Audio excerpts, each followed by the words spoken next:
The overall goal of the following experiment is to fabricate sub-wavelength nanostructures using a novel single-photon optical lithographic technique.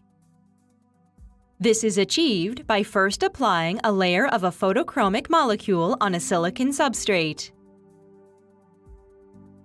As a second step, the sample is irradiated with short-wavelength ultraviolet light, which converts the open ring isomers to closed ring isomers. Next, the sample is illuminated with a standing wave to convert the molecules back to the open ring form, except in the near vicinity of the nodes. By optically saturating this transition, the molecules in the closed ring isomer remain in a region that is far smaller than the far-field diffraction limit.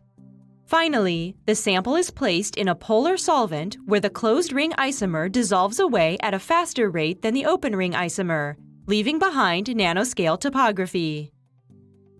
Results are obtained which show that patterning via optical saturable transitions is an alternative optical nanopatterning technique for obtaining sub-wavelength features.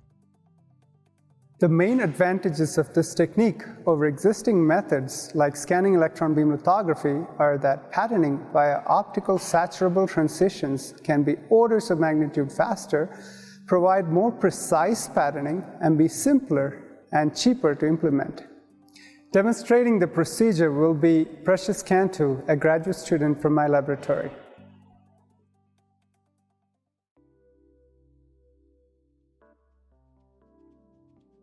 This protocol requires that all steps be performed in a Class 100 or better clean room. To prepare the sample for dissolution locking, begin with a 2-inch